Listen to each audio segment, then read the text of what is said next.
Hidden above us is a world we were never meant to survive.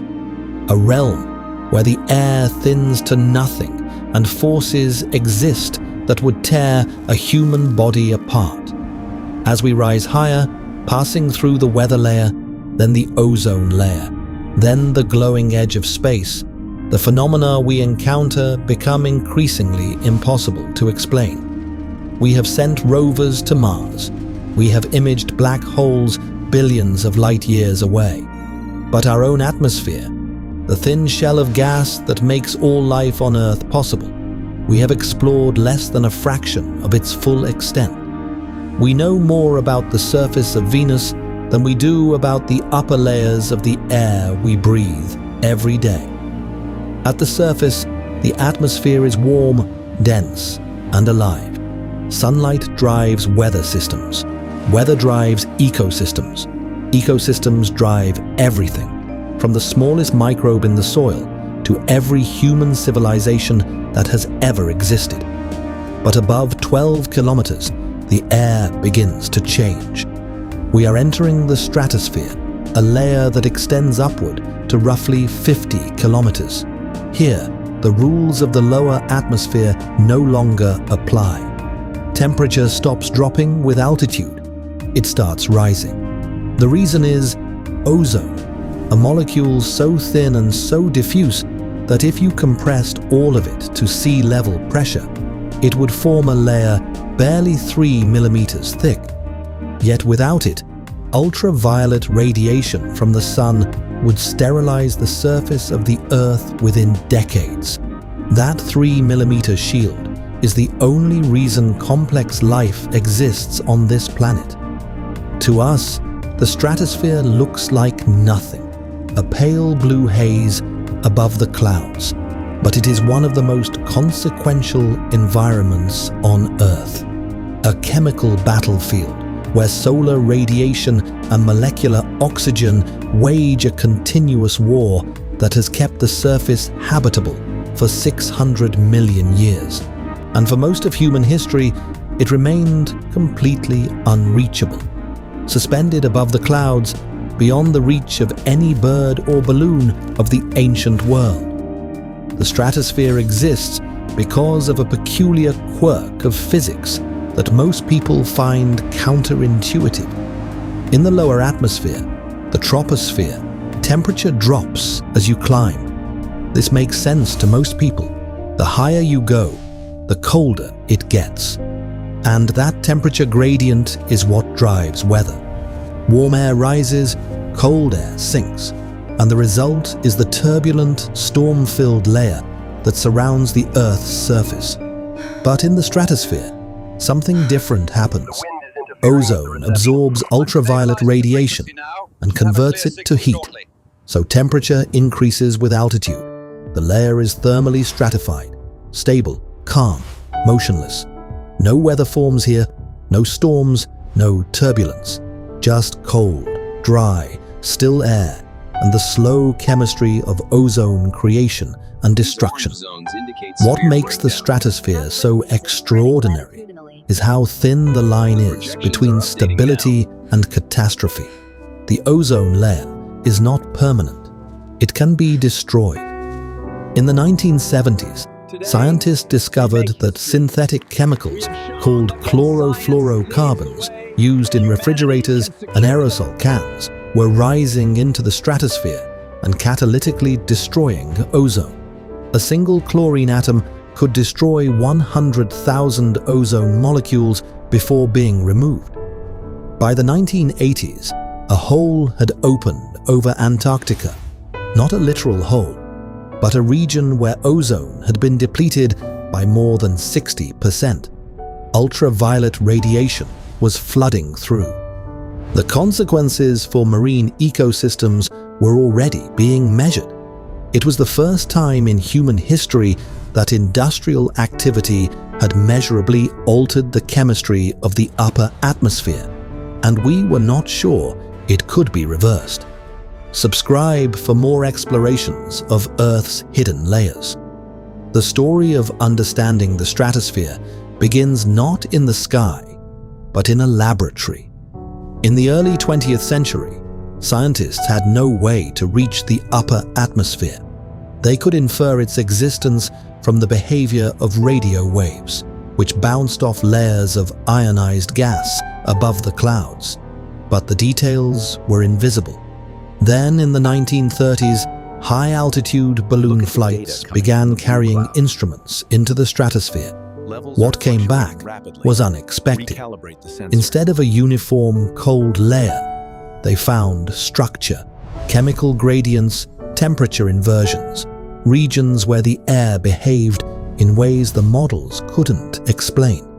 The stratosphere was not empty. It was complex, and it was interacting with the lower atmosphere in ways nobody had anticipated. The discovery of the ozone hole, confirmed in 1985, sent the scientific world into a quiet panic. Because if life existed in the lower atmosphere at all, it was because of chemistry happening 30 kilometers above it.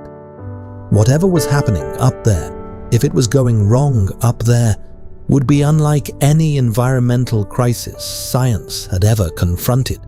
But fixing it was a problem that would take decades to solve. In 1987, the Montreal Protocol was signed. Nations agreed to phase out the chemicals destroying the ozone layer, not because the damage was visible to anyone on the ground, not because the consequences had fully materialized, but because the science was unambiguous. The stratosphere was responding to human chemistry, and the response could be reversed if we acted fast enough. The drill in this case was the invisible chemistry of chlorine radicals. The moratorium was the Montreal Protocol, and the stratosphere waited, slowly healing, for decades. By the 2020s, measurements showed the ozone hole was shrinking, the most successful planetary-scale environmental intervention in human history. A closed system, the upper atmosphere, was recovering from contamination. But the story doesn't end in the stratosphere, because above it, the atmosphere becomes something else entirely. So here's the question everyone wants answered. What happens above the stratosphere? What exists in the layers of the atmosphere that most people have never thought about? Where pressure drops to almost nothing and temperatures swing by hundreds of degrees in a single day?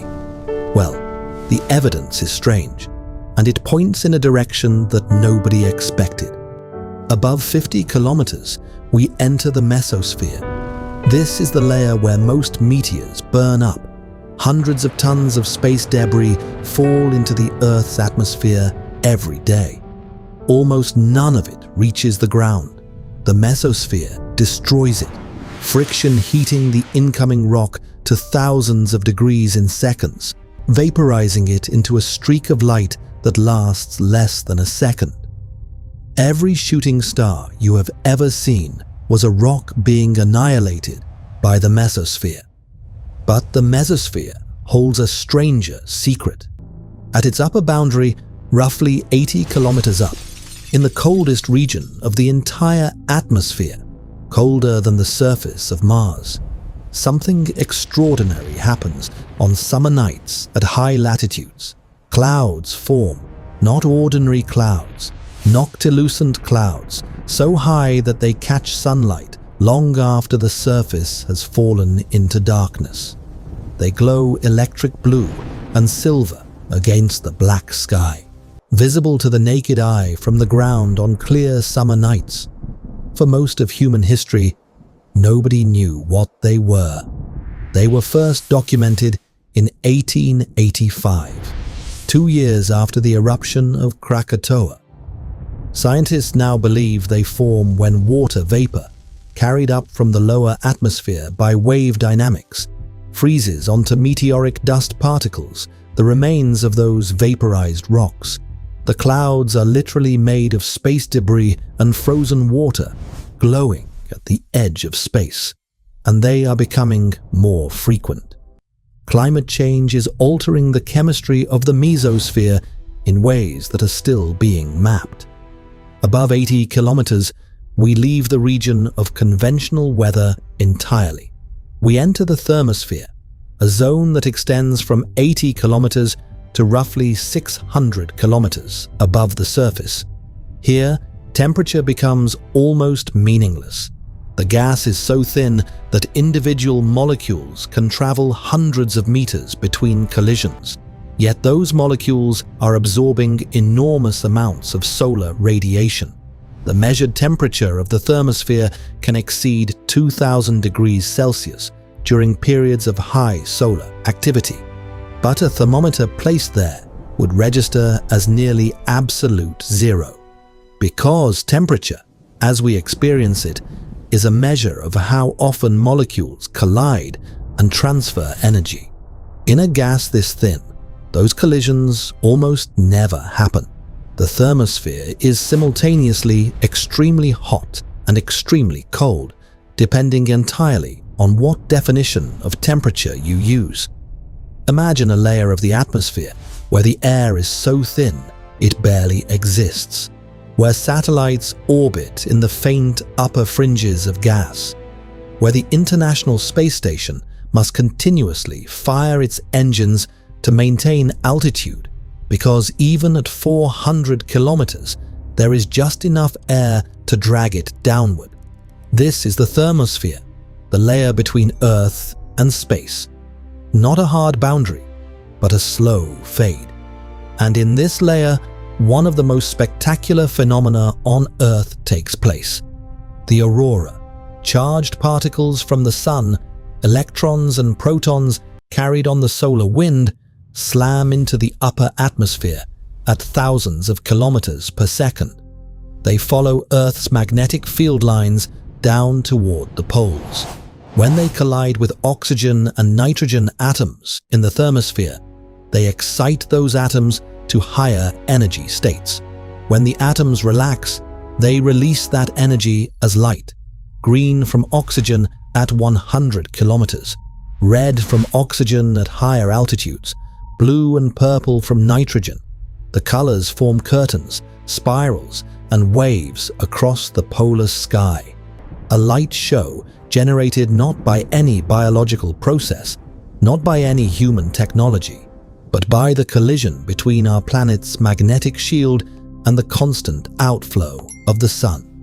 Every aurora is a visible record of a solar storm, a reminder that Earth is not a closed system, that we exist inside the sun's atmosphere as much as inside our own. Not every phenomenon in the thermosphere is beautiful. Some are deeply unsettling. In 1962, the United States detonated a 1.4 megaton nuclear warhead at an altitude of 400 kilometers above the Pacific Ocean. The resulting electromagnetic pulse disabled satellites, damaged electronics in Hawaii 1,400 kilometers away, and created an artificial radiation belt that persisted for years. The blast was so energetic it temporarily altered the structure of the Van Allen radiation belts. Regions of trapped charged particles that had formed over billions of years were disturbed in seconds by a single human action.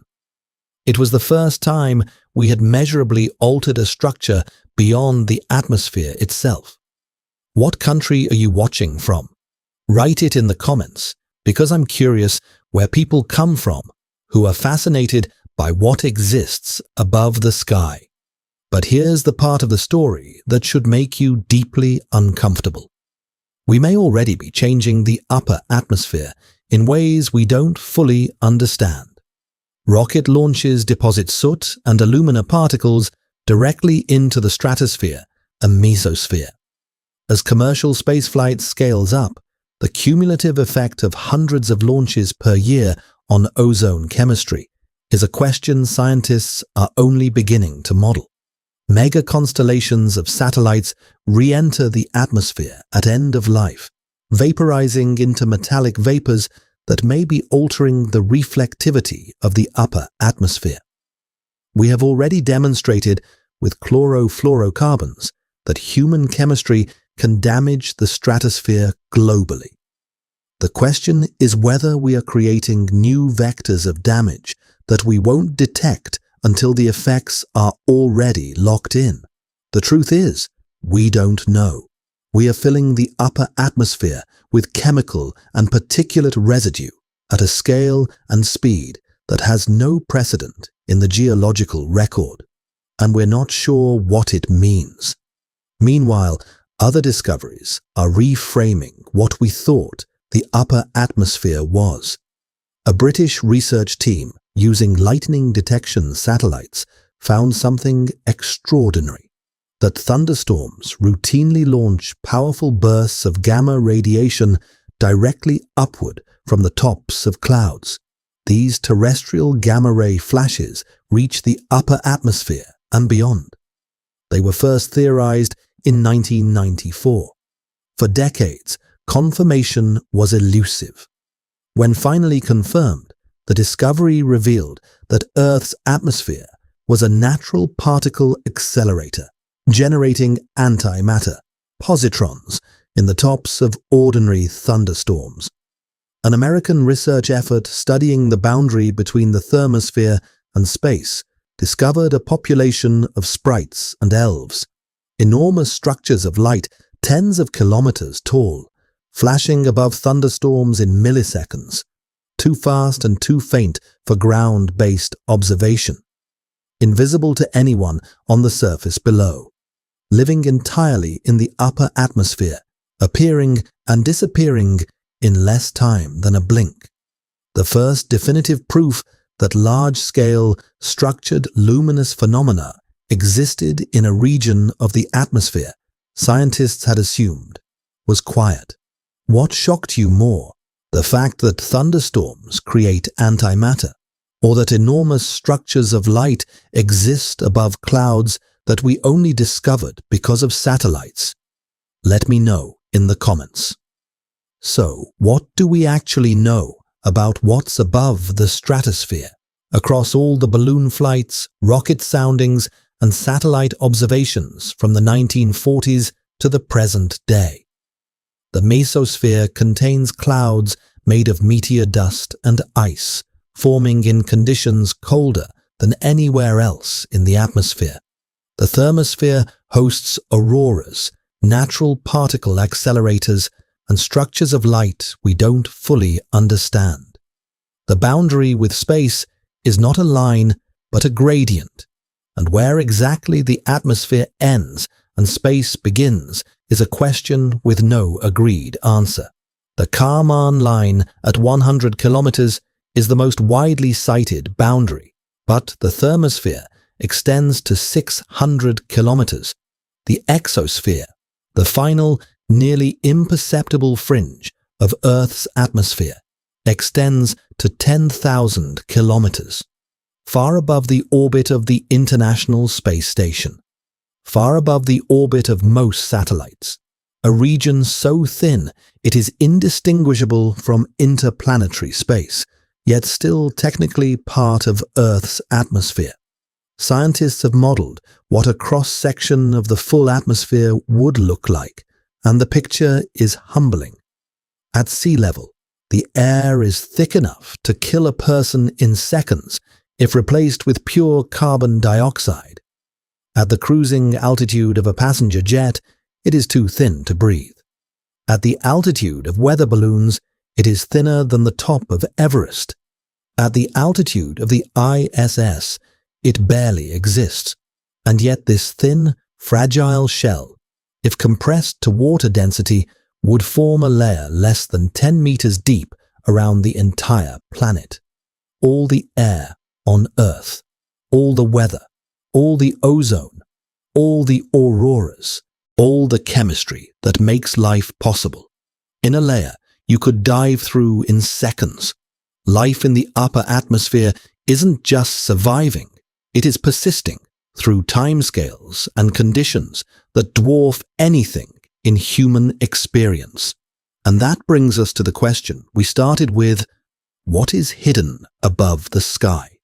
The answer is a series of layered worlds, each one more extreme than the last. each one playing a role in making the surface habitable that we are only beginning to understand. The stratosphere shields us from radiation we cannot see. The mesosphere destroys the rocks that would otherwise bombard us from space. The thermosphere deflects the charged particles that would strip away the atmosphere itself. And at the edge of everything, the exosphere bleeds slowly into interplanetary space. A reminder that Earth is not a sealed environment, but an open one, constantly exchanging matter and energy with the solar system around it. We found something else too, the uncomfortable reality that this system, which took billions of years to reach its current configuration, can be altered by human activity in decades. We proved it with ozone. We may be in the early stages of proving it again, with soot, with metallic vapors, with the electromagnetic residue of a civilization that has not yet fully reckoned with what it is doing to the sky. The atmosphere revealed something profound. The most invisible part of our world is not empty. It is not passive. It is an active, layered, interconnected system, one that shapes every form of life on the surface below. Every storm, every ocean current, every ecosystem that has ever existed. A hidden biosphere of chemistry and physics that we are only beginning to read. The atmosphere has taught us that the most transparent things on Earth are not beyond consequence. And the question is no longer whether the upper atmosphere matters. The question is how much of it we are willing to understand before we alter it in ways that cannot be undone. In regions we have never visited, in layers we have never seen, waiting above us in the dark. Which matters more, the alien phenomena that may exist in layers of our own atmosphere we've barely studied, or the lesson that even the sky itself isn't safe from human interference? Let me know in the comments. And don't forget to subscribe for more explorations of Earth's hidden worlds. Creating these videos is a labor of love. That's why I want to push the boundaries of what this channel can be. Richer visuals, deeper research, and stories that truly spark wonder. But quality takes time, and it's hard to do this alone. That's why I'm launching channel memberships. By becoming a member, you aren't just donating. You are buying me the time to craft bigger, better films. So if you believe in this mission and want to help me keep exploring the unknown, please consider clicking the join button. I literally exist because of you. Thank you, and until next time, you can watch this video here. I think you'll love it.